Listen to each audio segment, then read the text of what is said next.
그렇기 때문에 여러분들이 모델링 진행하면서 이 변경된 사항을 다 반영해 버리시게 되면 크게 신경 쓰지 않고도 자연스럽게 이어나갈 수 있는 부분이 된다는 거죠. 참고로 뭐 베어링, 호칭 규격 이게 바뀌게 돼 버리면 우리가 실습 도중에 이야기를 할 거지만 미리 예시로 봤을 때 내경에 관련된 부분과 외경에 관련된 부분과 폭에 관련된 부분의 사이즈가 틀려지게 될 겁니다. 그럼 여러분들이 그런 사이즈 변경에 관련된 걸 반영하셔서 나머지 부품들에 대한 이야기를 좀 변경을 해주시면 된다는 점.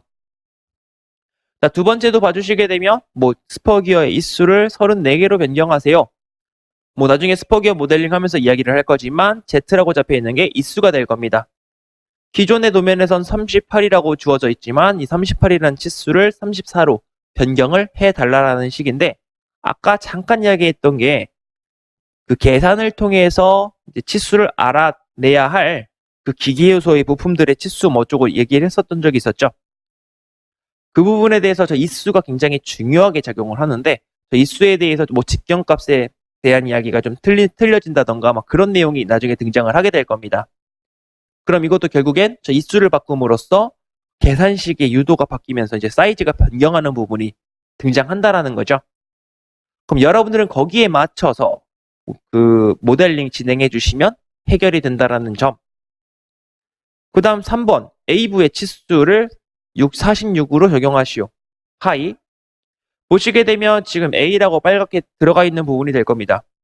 저런 부분들은 직접적으로 원래 자로 이제 측정을 해야 되는 부분이 되겠지만 측정을 해보시게 되면 파이 46이 나오지 않게끔 유도가 될 거예요. 그럼 그렇게 나오지 않는 부분들에 대해서 여러분들이 강제로 46으로 맞춰주시면 된다라는 그런 이야기입니다. 이 부분도 마찬가지로 모델링을 하는 과정 중에 진행해 주시면 되는 부분이 되겠죠. 자, 마지막 4번, 뭐 1번과 2번의 결합부에 대해서 볼트 개수를 3개소로 변경하시오. 지금은 뭐 문제 도면에서 4가지가 끼워져 있지만 1번과 2번 모품 결합부에 해당되는 부분이라고 하게 되면 지금 표시된 부분이 맞는 거죠. 이 4개의 개소를 3개소로 변경해 주시오. 그러면 동등 간격으로 4개가 배치되어 있으니까 반생략된 도면이라고 치게 되면 그럼 동등 간격으로 3개씩 배치하게 되면 120도 간격으로 배치가 되겠네요. 자, 이런 것들도 여러분들이 이제 모델링을 하는 과정에서 반영을 해주시면 된다라는 점. 그러면 여러분들이 도면 내리실 때는 자연스럽게 모델링에 반영된 부분이 적용이 될 거기 때문에 이제 해결이 된다라는 거죠. 참고로 지금 알려드린 거는 이 변경 사항에 대해서는 제가 그냥 대표적으로 하나 이제 예시로서 이야기를 해드린 거지 이 변경 사항을 시험이 나오기 직전까지는 판단이 안 될 겁니다. 매번 틀리게 나올 거기 때문에 여러분들이 여기서 길러주셔야 될 능력은 이제 도면을 봐주시고 실제로 그 자체를 보시는 게 아니라 이렇게 변경 사항이 적용된 부분 판단해 주신 직후에 모델링을 하는 과정에서 그때그때 바로 적용하는 과정을 조금 더 연습해 주시면 좋을 것 같습니다. 자, 그럼 변경 적용 결과가 이렇게 등장한다라는 거니까 뭐 잘 한번 판단해 봐 주시고요. 결국엔 여러분들이 문제 도면을 이렇게 배부를 받게 되면 상상으로 혹은 모델링 직후의 형상은 이런 식으로 떨어진다라고 이제 예상을 잡아주시면 된다라는 거죠.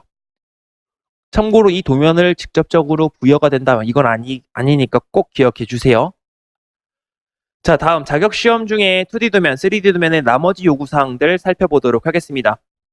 원래 전에 해당되는 부분, 뭐 3D적인 부분을 보게 되면 뭐 1번 부품은 4분의 1 단면 처리를 해주시고 뭐 내부 해칭 집어넣어 주시고 뭐 질량 계산하는 등의 이야기가 뭐 등장을 했지만 이번에 이 설계 변경 내용이 추가가 되면서 그런 내용들이 싹 빠져버리고 그냥 간단하게 배치하는 식으로 마무리가 됐다라는 점, 변경이 됐다라는 점 기억해 주시고요.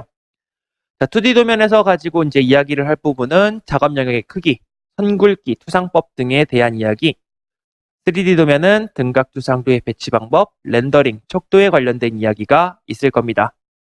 우선 2D 도면 작성 시 유의사항에 대해서 상세하게 살펴보도록 하죠. 문제 풀이 쪽 잠시 읽어봐 주시면 문제 도면에서 지정된 부품들의 설계 변경 내용을 반영하고 CAD 프로그램을 활용하여 2D 용지 영역의 2D 도면으로 작성이라고 되어 있습니다.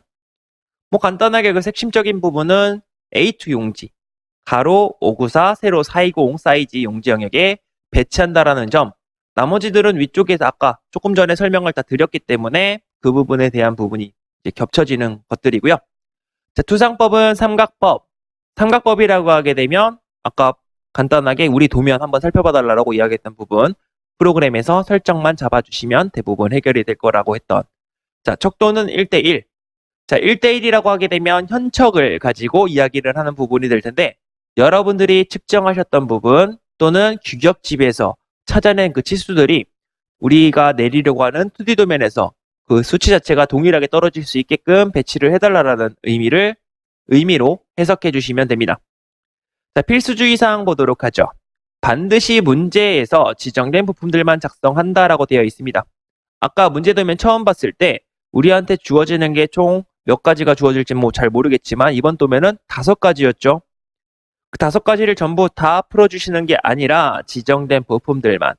아까 이야기했던 게 그 지정된 부품들 중에서 하나라도 빼게 되면 실격. 만약에 지정된 부품들에서 추가적으로 더 그리면 그것도 실격. 이런 거는 꼭 주의를 해 주셔야 되고요. 자, 빨간색으로 칠해놓은 부분, 절대 설계 변경 전의 내용으로 작성하지 말 것. 주어진 조건대로 변경된 치수나 형상으로 작성해야 한다라고 잡혀 있습니다. 자, 2018년 3회차부터 추가된 내용이 이제 여기에서 강조된 표현이라고 봐주시면 되는데, 반드시 여러분들이 착각하시면 안 될 게 문제되면 보이는 대로 가지 마시고요. 실제로 간혹 이제 설계 조건, 변경 조건이 이제 나오게 됐을 때 그 부분을 잘 안 보고 지나가시게 되면 분명히 누락되는 부분도 발생할 거예요. 그렇게 되면 여러분들이 크게 피해를 볼 수 있기 때문에 문제 없이 꼼꼼하게 살펴보실 필요가 있다는 점 기억해 주시면 좋을 것 같습니다. 자, 마지막 제작에 필요한 치수, 공차, 끼워 맞춤 공차, 표면 거칠기, 기하 공차 등을 필히 기입한다 라고 잡혀 있는데, 아까 조금 전에 이야기했던 부분이죠. 저것들이 다 누락이 돼버리면 그냥 그림이라고 했던 우리가 제작을 위해서, 조립을 위해서 해줘야 되는 요소들. 한 가지 알아두실 게, 전체 시험 도면 중에 뭐 치수를 빼먹으실 일은 없을 거라고 생각을 하는데, 예를 들어서 뭐 표면 거칠기나 기하 공차가 한 도면의 전체적인 그 부품에 하나도 안 들어갔다. 그럼 이것도 사실상 실격의 사유가 될 수 있습니다. 꼭 잘 신경 챙겨서 집어넣어 주셔야 한다는 점 기억해 주시고요. 자, 글로만 읽어드리면 굉장히 조금 상상이 안 가실 거기 때문에 이미지로 한번 이렇게 가지고 와봤네요. 그럼 이걸 보시자마자 여러분들 중에서는 그냥 뭐 이렇게 작업을 하는구나 생각하시는 분들도 있을 거고, 이게 뭐지? 라고 생각하시는 분들도 있을 거고, 굉장히 무섭게 보시는 분들도 있을 거라고 생각을 해요. 자, 왜 그러냐면 문제도면은 이렇게 주어질 건데 여러분들이 이것만 가지고 이렇게 만들어 주셔야 되기 때문에. 근데 사실 이 부분에 대해서는 여러분들이 한두 번 정도 작품을 완성시켜 보실 필요가 있을 거라고 생각이 되네요. 왜냐하면 그냥 아무것도 모르는 상태에서 봤을 때 와, 이게 되게 굉장해 보인다 라고 생각하시는 분들도 계실 텐데, 막상 실습을 진행해 보면서 한 2-3번 정도 반복해서 연습을 해보시게 되면 그냥 해볼만 하실 거예요. 과정 자체는. 자, 문제도면이 유형이 너무 많이 나와서 거기 때문에 이제 우리가 이 시험 자체가 어렵다라고 이야기를 하지만, 사실상 이 시험을 풀어내는 프로세스는 조금 몇 번 숙달이 되시면 그렇게 크게 어렵진 않으실 거라고 생각이 됩니다. 그래서 이 이야기는 뭐 여러분들이 한 2-3번 정도 풀어주시고 나서 어려운지 어렵지 않은지는 한번 구분해 보실 필요가 있다는 점 기억해 주시고요. 그 다음 3D 도면 작성 시 유의사항 보도록 하겠습니다. 내용은 2D 때랑 마찬가지이고요. 봐주시면 A2 용지 영역에 배치한다라는 것까지도 비슷하죠. 자, 근데 투상 쪽 봐주시게 되면 두 방향의 등각 투상, 척도는 NS, 비례척 안입, 뭐 나열해서 풀어보면 not to scale이라는 약자라고 봐주시면 되고요. 투상은 바로 예시 그림 보여드리도록 할 건데, 보게 되면 이렇구나 라고 이제 대충 아실 수 있을 거고, 그럼 바로 이제 육안으로 볼 수 있게끔 확인시켜 드릴게요. 척도의 NS, 비례척 안임이라고 잡혀 있는 부분은 1대1의 배치가 아닌 내가 임의로 배치해도 상관없다라고 이런 식으로 인지를 해주시면 될 것 같아요. 자, 그 이유에 대해서는 우리 실습 도중에 설명을 해 드릴 거니까 그냥 이 비례척 아님은 되게 그 스케일을 맞추지 않더라도 내 마음대로 그 형상만 보일 수 있게끔 배치한다라는 식으로 이해를 해주시면 될 것 같습니다. 자, 필수주의 사항 한번 읽어봐 주시면 몇 가지는 2D랑 똑같네요. 반드시 문제 도면에서 지정된 부품들만 작성한다. 뭐 아까 이야기했던 부분이죠. 그리고 절대 설계 변경 전의 내용으로 작성하지 말 것. 자, 3D 도면도 마찬가지로 2D 도면과 그 맞춰서 설계 변경 이후에 적용시킨 내용의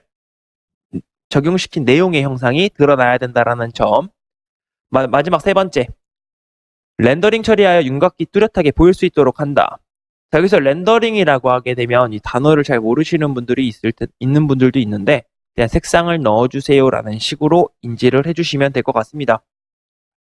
자, 3D 도면은 예시인데 지금 아까 여기서 이야기했던 투상에서 이야기했던 두 가지 방향의 등각 투상 각각 부품마다 하나 둘 하나 둘 하나 둘 하나 둘 두 방향에서 보일 수 있도록 유도를 해놨죠. 뭐 여기는 맞춰주셔야 된다라는 점. 그 다음에 보실 게 렌더링. 지금 도면 색상 들어가 있는 거 회색깔로 보이나요? 뭐 회색깔로 보이실 수도 있을 거고 살짝 푸르딩딩하게 색상이 들어가 있는데 이 부분이 렌더링의 처리입니다. 참고로 이 부분은 여러분들이 프로그램을 달아주시면서 설정값에 의해 그냥 간단하게 잡아주실 수 있는 부분이라 잘 판단해 주시면 될 것 같고요. 여기까지 걸려야 되는 시간이 총 5시간 반, 30분이죠. 5시간 30분 안에 이제 걸려 주셔야 된다는 이야기고요. 여기까지가 이제 마무리가 되면 여러분들이 이제 이 파일들을 감독위원한테 제출을 하게 될 겁니다. 제출을 하고 기다리게 되면 이제 인쇄를 하는 단계로 넘어가게 될 텐데 이 기능 자체는 우리 수업하는 도중에 다뤄보기로 했었으니까 더 이상 이야기하지 않고 자, 여기서 강조되는 표현은 이거 하나만 기억해 주세요. 아까도 이야기했던 게 2D, 3D 도면은 A2 용지 영역 594420 사이즈에다가 작업을 한다라고 이야기를 했을 텐데 특이하게 인쇄는 A3에서 이루어진다고 하는 부분. A2, A3 왔다 갔다 하니까 이걸 가지고 헷갈려 하시는 분들이 있을 텐데 결국에는 작업은 A2 사이즈에서 지금 진행을 할 거고요. 인쇄 자체는 A3, 트레이싱지라고 하는 그 종이에다가 인쇄가 될 겁니다. 한마디로 작업된 것들이 A3로 옮겨 담아지면서 살짝 축소가 된다라는 느낌으로 생각해 주시면 된다라는 점이 된다라는 거죠. 이 부분 반드시 기억해 주시고요. 이게 상반되면서 바뀌지 않게끔 아니면 한쪽으로 통일이 돼서 이제 기억하지 않게끔 좀 주의를 해 주실 필요가 있을 것 같네요. 그럼 여기까지 해서 한 시험, 우리 기계설계 산업기사 시험의 요구 조건과 유의사항에 대해서 한번 알아봤는데 지금까지 소개해 드렸던 내용들은 여러분들 시험 보실 때 문제 도면과 함께 배부받는 유의사항, 요구사항 페이지에 실려 있는 내용들입니다. 이 부분을 시험 보시면서 이제 시험 당일날 이제 꼼꼼히 읽어봐 주셔야 되고요. 참고로 이걸 읽는 시간을 이제 시험 시작 바로 직전에 한번 나올 거기 때문에 잘 읽어봐 주세요. 뭐 이걸 읽어보게 되면 당연히 알게 될 내용인데 뭐하러 소개를 했느냐? 자, 지금 소개한 내용들은 최소 여러분들이 연습을 하실 때, 공부를 하실 때 이 부분을 알아야 이제 기준을 잡고 이제 시작할 수 있는 그런 부분에 대해서만 소개를 해봤습니다. 뭐 대표적으로 여러분들의 시험 시간은 언제까 몇 시간이 걸리는지 5시간 반 막 이야기했으니까 얼마나 걸리는지 아셔야 타임업 되지 않도록 연습을 해주실 수 있는 뭐 그런 내용이 되는 것들이 될 거고 도면 배치하실 때 A2 사이즈 용지영역에 배치한다라고 이걸 아셔야 실수할 실수 없이 프로그램의 설정 잡으실 수 있을 거고 이런 부분에 대해서 이야기를 한 거고요. 자, 저 부분을 필히 읽어달라 이제 시험 직전에 꼭 읽어달라고 이야기를 했던 게 조금 더 세부적으로 가게 되면 뭐 부정행위나 실격의 사유 뭐 그리고 어떤 식으로 문제 예시까지 조금 대략적으로 좀 살짝 나오기 때문에 여러분들이 잘 봐주실 필요가 있을 겁니다. 막상 저 페이지에서 하지 말라라는 것들을 여러분들이 해버리시게 되면 당연히 그 불이익은 여러분들이